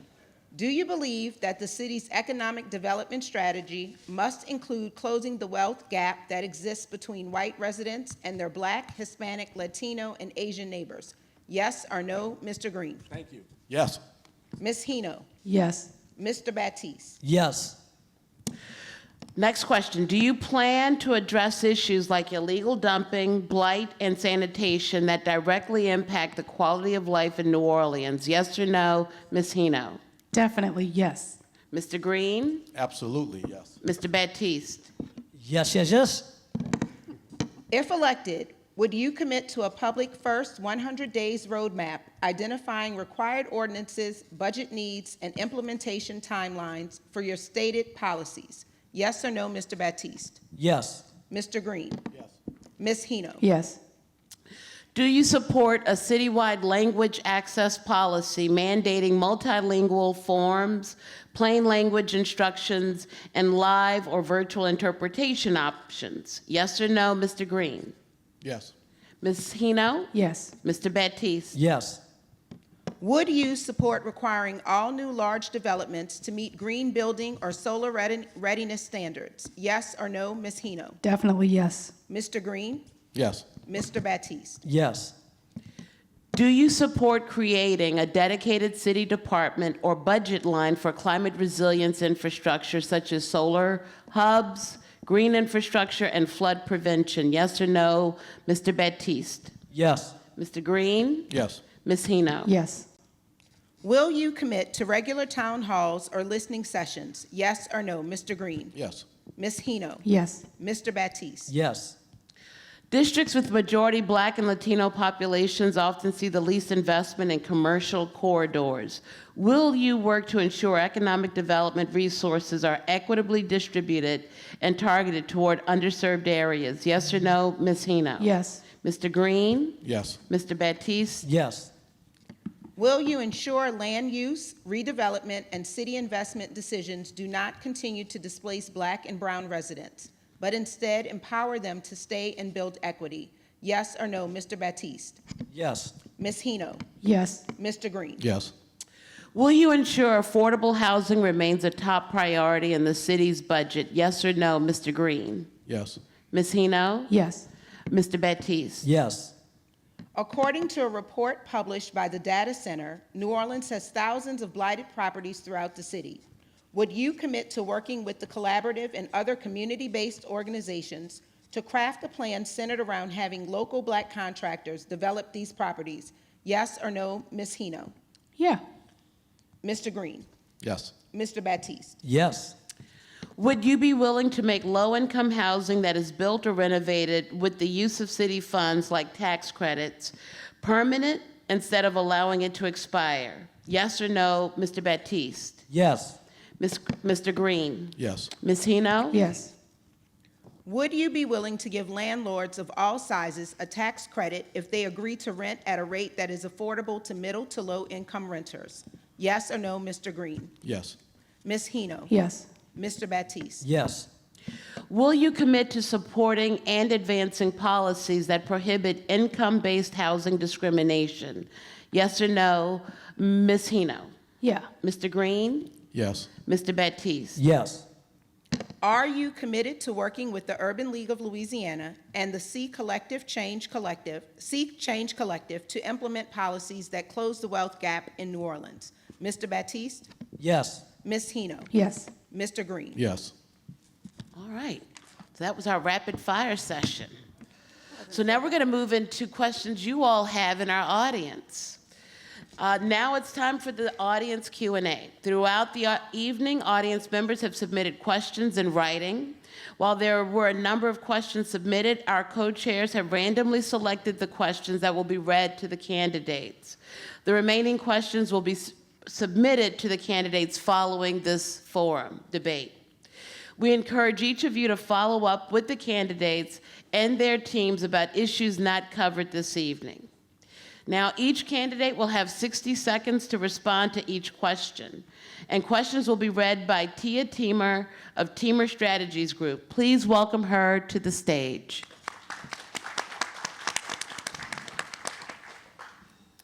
Hi, everybody. I'm Tia. Thank you for having me this evening. I have 4 questions that were posed from the audience this evening. The first is, immigrants are part of the foundation of this city. What are your plans to protect our brothers and sisters that are being swept up and disappeared?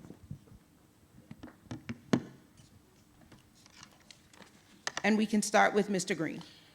The bottom line is that I believe in fairness, and I believe that citizens and even visitors' rights should be protected. Our city council is pledged to support the rights of those who should not have their rights taken by the federal government. So at the end of the day, I remain open to working with organizations and individuals to do what we can as a city, keeping in mind the limitations and that we should not fail to put pressures on the federal government and on our federal courts, but to do what we can to protect the rights of those who are human beings and who enjoy the city of New Orleans. Ms. Hino, your response, please. When you step into New Orleans, my uncle taught us that you're family. So if you're in the city, we have to protect you if you're in our realm. So I would do everything possible to protect. I would put pressure on all government agencies to keep us a sanctuary city. So I would definitely do my best to protect every citizen of New Orleans. And Mr. Baptiste, your response, please. I would fight very hard to protect immigrants' rights with such things as the police. If any city services, any government service discriminating against them, also I will make sure they have the equal rights of the New Orleans and all citizens, and I will protest with them, and when they're fighting for their rights, I will stand for them. So, because I think everyone should be protected, and, no immigrants should be attacked or abused, because I have heard that some immigrants got attacked by the NOPD, and at the end of the day, that's wrong. So I'm going to be a councilman that's ready to fight and stand with them, and if I got to go to Washington, D.C. and dance on Trump desk, go to Baton Rouge and dance on Jeff Landry's desk, I'm prepared to do it. Okay, and our next question. The next question is, should we move city council meetings to 5 p.m. to increase city engagement and transparency? And what are some other forms or methods to increase citizen engagement and transparency? We'll start with Ms. Hino. Should we move it to 5 p.m.? I would have to ask the citizens, first of all. I'd have to take a survey to find out. I don't know any data behind how many people want to move, but if the data shows that it's better and we can reach people better, I'm all about meeting people where they are. So I don't have a problem with that. The other thing that I think we can do is meet people where they are and stop trying to have people come all the way down to City Hall.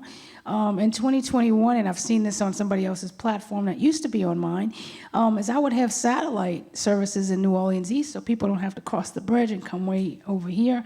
But I think we need little hubs where we can meet and not have to be downtown, because that's very expensive and a lot of people are disabled and they can't get downtown. So I think we need to meet people where they are.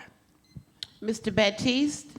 Yes, I would support 5 o'clock, because I understand the average citizen. They're busting their butt at work. They're trying to do the right thing. They want to talk about sewage and water board. They want to tell you about the potholes. They want to tell you everything, but people can't get off from work. So I think, yes, we should have meetings at 5 o'clock so when people get off, they can have a say. Also, I think some of the city council, we should just hold town halls in the gym as a council if we could. And at the end of the day, we should hear what the people saying. And my phone number, I could just talk for me. My number going to be given to everybody. And you can call me and I will answer the phone. If you get the answering service, I will call you right back. But yes, I think they should move to 5 o'clock. I think that it's important to just remember that 5 o'clock starts for meetings mean that they will be mostly in the dark in the winter. At the end of the day, today was an example of what I think the city council should do. I was at the Pontilli coffee shop because on Wednesdays, a representative of District D is there from 10:30 a.m. until 5 p.m. and he can resolve issues. He's at 3 different libraries during the week. What we need to do is to continue to bring services to people where they can walk in at different times. All of our meetings are televised, all of our meetings are taped, all of our meetings can be viewed online. I haven't heard many people say, I don't have access to meetings, but the general question, the specifics of 5 o'clock is that if that's a proposal that's on the table, keep in mind that in the winter, that means that every meeting, people would be getting out at 10 and 11 o'clock. Our meetings are 5 and 6 hours. So I don't favor that specific time, but I will continue to attend every neighborhood meeting that I can and to have our District D representative continue to be available 3 days a week in our district. All right, our next question. The next question is, how do you plan to make police response timing better? In this district, it feels that as though there's no urgency of care. How do you change that response time? Mr. Baptiste? put me over the Criminal Justice Committee, and I will change it for you. Because I know a guy got shot in my neighborhood, and we called the cops. We waited like 7 hours, and the cops still didn't come, so they had to take the guy to the hospital. We know 911 has failed. We know they got this little answer service you call, and they say they're gonna call you back, and they're not. So we need to cut that. We need to figure out a way to get people response times when they call. The response times is too long, and we got a 12-year-old missing right now. Right now, the 12-year-old is missing, but what the NOPD refused to tell y'all, it took them 5 hours to respond. 5 hours to respond to the kids that's missing. That's not acceptable. We must hold them accountable and make sure people get in response times. Thank you. Ms. Hino?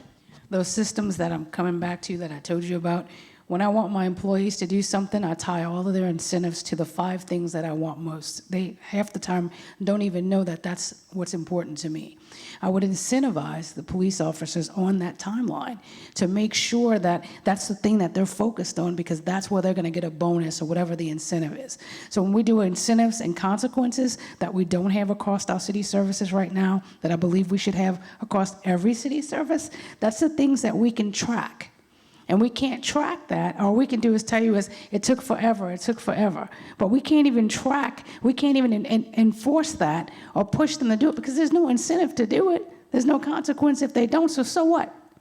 So if we add consequences and incentives around the services and how we want them done, I assure you that will improve. I can tell you that in the 3.5 years that I've been on the council, the police response time has been reduced tremendously. People were talking about half hours, and I want to make it clear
The final audience question is, how can New Orleans voters expect any real change from the same folks that have been providing token gestures, lip service, or half measures at best? Mr. Green? that's an incredibly biased question, because I've seen progress. And I'm really very honestly concerned about some people who haven't seen any progress, when I can tell you that our crime rate reduction is real. You see some of those properties that we've addressed that were blighted, that have been torn down. We have much more going on in certain communities relative to new construction. No one comes to City Hall each day and sits around saying, oh, I'm not going to do anything. We may have to put more pressure on them to get things done. But it's important for us to say to our young people that there is change being made in certain areas. In my district alone, we've decommissioned the homeless encampment. We've demolished over 150 houses. We have new projects going, such as the Gentilly Resilience District. We have new businesses moving into the district, such as the National Finance Center and Canseco's and Martin's Real Estate. It's important to recognize that a lot of that is because elected officials, myself and others, are committed to making a better city. What we can do in our city to help our city move forward is to sometimes look at the glass as being a lot more than half full and look at the very positives that are going on. That's how we get our young people to decide that they want to stay here in the city. Mr. Baptiste. Read that question again. Hello. Hello. Come back. I'm sorry, darling. No, read it again. I'm sorry. I want to be sure I heard what I heard. I apologize. I can sing a little. I'm going to read it again. Let me pull it back up. Excuse me. All right. How can New Orleans voters expect any real change from the same folks that have provided token gestures, lip service, or half measures at best? Vote them out. That's all. Vote them out. If they didn't do their job, vote them out. If you feel they've been giving you lip service and the justice, vote them out. But I can tell you, Belden, Noonan, Man, Baptiste is not going to be lip service. We're going to get action because you work for the taxpayers. And when the taxpayers want results, you give them results. And at the end of the day, I'm going to hold everybody accountable with transparency. I'm going to be accountable to the people. I have been fighting, like I told y'all, 30 years in the community, and I deliver real results and got a proven track record of real leadership. Thank y'all. First, I'd like to acknowledge whoever asked the question. That is not a biased question. That is a very valid question. I don't understand how it could not be a valid question when we keep putting a patch on everything that keeps happening. I hate reruns, I do, and I hate doing the same job over and over and over. So if you ask the question, it's valid in your mind, it's valid in your realm. I go back to the same thing that I started with. We don't have any systems in place. There's no systems in place. Just like when the guy got his grass cut, there's no system to come back and fix that. So when you vote, please vote for someone who understands that we can't keep patching and putting Band-Aids on. Otherwise, that's kind of what he's saying. You're going to get the same exact thing if the person you vote for does not understand how to create a system that's self-sufficient so we can get that job done so we can move on to the next. All right, candidates. So now we'll move to closing statements. Each candidate will have 2 minutes to summarize their vision and make a final appeal to voters. We will go in descending alphabetical order, starting with Ms. Hino. You have 2 minutes. Whew. We have a strong mayor system, and that means that our mayor has the most power that you can imagine, which means that city council is your last line of defense. Now, one of the things that I'm incredibly focused on is putting everything, metrics are important to me. So I want to measure every single thing. And if we measure everything and we set goals to where we need to go, we know where we're going. We don't have a vision in this city. They get elected, and then basically everybody complains, and then they put a Band-Aid on it. So we govern the same way we fix our streets. We just kind of patch it as we have a problem. But there's no systems in place, and that's really the problem. So when you look at us up here, the endorsement process is cool and everything, but what I would ask you to do is pretend like you guys are the boss, because you are, and we're interviewing. And when I interview, I know that everybody that gets up, they're going to say, I did this, I did this, I did this, I did this, I did this, and they're going to tell you all these things they did, right? What I'm looking for when I'm interviewing, I'm looking for creating a team to make sure that I have somebody in every area so that we can move our city forward. And I like to tell people, whether we like this or not, it's looking like we're going to have JP, we definitely have Leslie, and we may have King. So we have 3 brilliant attorneys. Fantastic. But what we need is innovation. We need somebody who understands how to innovate and not just patch stuff up. We need somebody that understands how to pivot, how to grow something. We're not growing. We're one big giant rerun. That's why the question was so very valid. So I don't understand how that was an invalid question. Because in 2021, when I ran for mayor, nobody asked me why I'm running for City Council District D. I'm running for City Council District D because so many things that I ran against the mayor for back then are getting rubber stamped and still happening now. Nothing's happening. Nothing major is happening. So when you vote, please vote for someone who has critical thinking skills, who understands how to put systems in place so we can move forward. Thank you. Thank you. Mr. Green, 2 minutes. I am so pleased to be the councilman representing District D. This is the district in which I grew up, not so far away, right there on Lafreniere Street in the Sugar Hill community, where I attended schools, Bradley School, Francis Gregory, and also St. Augustine High School, where my children attended schools, my 3 college graduates who love New Orleans and who want to have a connection to New Orleans for the rest of their lives. The bottom line is that we certainly have challenges in our city, But it is important to not put the blinders on relative to our progress because it keeps us at a disadvantage. We have, in District D alone, gotten major projects done, including those 434 streets that we've done the infrastructure work for, and also the resilience, the Gentilly Resilience District, how we've gotten that started again. Crime going down is very important in a city that was known to have a terrible crime rate, the murder capital of the world. We still have a lot to do, but we've moved forward in that direction. We're on a campus right now where Dillard University can't be a more optimistic place. They've invested in a new dormitory. They have new programs going on. The Community Development Corporation has young people who are cleaning drains. I want to say to the young people that there is progress being made in certain areas and that we can't continue to ignore it. As a council member, I'm pleased with the role that I've been able to play in important areas in making budgeting available and also resources available to youth organizations and community organizations, and in addressing zoning and variance matters. And where an investigation has been necessary, that's what the council does. And some people have had to move on to other jobs because we saw problems and we addressed it. My main and most important point that I want to emphasize is I grew up in this district, and I remember growing up on Lafreniere Street when they would just put tar over the street. That was the repair, and we would play in the tar. Now it has a cement street, and it was done within the last 3.5 years. We're moving in many respects in the right direction. Do we have challenges? We have absolute challenges, but the glass is more than half full. And at times when we've done positive things, we need to recognize them here in our city. And I want to continue as a council member because in some respects, we're moving in the right direction, and I want to keep us moving in that right direction. Thank you very much for your support. And thank you. Mr. Baptiste, 2 minutes for your closing statement. First of all, I want to thank y'all young people for coming out, being a part of the process. Today, I want to thank the Urban League and the organizations that took part to put on a great debate.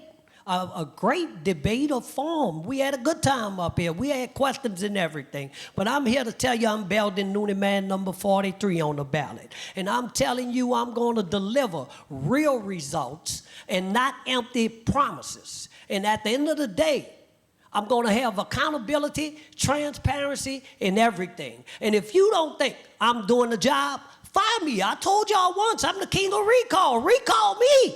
Because I'm going to build this district like it never was built before. Gentilly, Pontchartrain, Chef and Haynes, New Orleans East, Lakeview, the Desire in the Florida, Belden Noonan Man Baptiste on a mission to build y'all community. I hear y'all cries about the Suzy Water Board. I hear y'all cries about energy. I hear y'all crying about infrastructure. But y'all need a true leader with a proven track record that can stand up to anyone. The city council that can stand up to Jeff Hairpint Landrew, that can stand up to Donald Trump. We are on a mission. We're going to fight. We know they're cutting Social Security. We know they're going to cut Medicaid. We know they're going to cut disability. We know they're going to hurt the disabled kid. We know they're attacking the Department of Education. We know they brought charter schools here to miseducate our children. We know, but who's going to stand for the people of District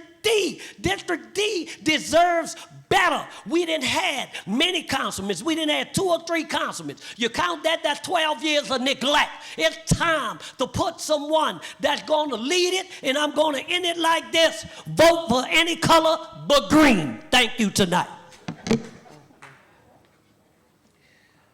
All right, well, thank you, candidates. This concludes tonight's debate. Please welcome on the stage Urban League of Louisiana Senior Director for Policy, Advocacy, and Legal Affairs, Charles Phipps, for closing remarks.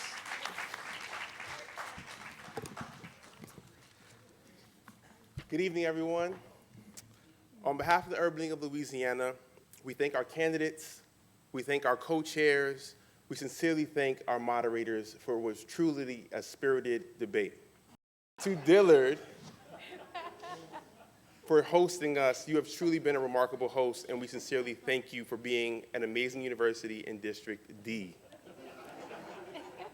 Wow. In all seriousness, when I think about this debate, 2 words come to mind: power and progress. What you just heard was a powerful presentation of how these candidates plan to gain progress and move our district forward.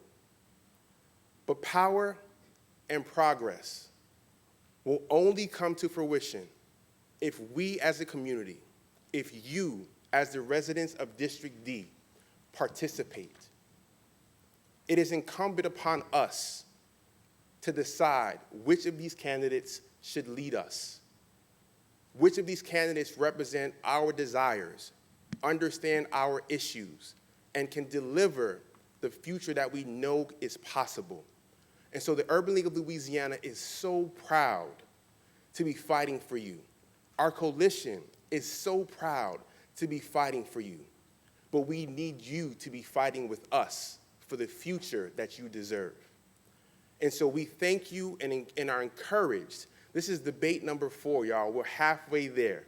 We have 8 debates in our series, and I want to encourage you to please mark your calendars for the remaining 4 debates, the next of which is taking place on August 25th at Franklin Avenue Baptist Church for District E.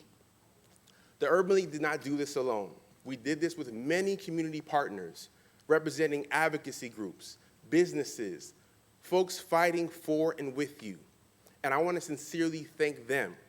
They include Black Voters Matter, C.O.P, Eternal Seeds, Housing NOLA, NAACP, the National Coalition of 100 Black Women, the New Orleans National Pan-Hellenic Council, the New Orleans HBCU Alumni Association, the Lower Ninth Ward Voter Coalition, the Links Incorporated, New Orleans chapters, Crescent City chapter, and the Pontchartrain chapter, Power Coalition, YWCA, Ashé Cultural Arts Center, the Krewe of Themis, Proficient Media Services, Teamer Strategy Group, the Collaborative, and Xavier University, which is why it was on my mind. We can do this together, and we're looking forward to you doing it with us. Thank you so much, and have a good night.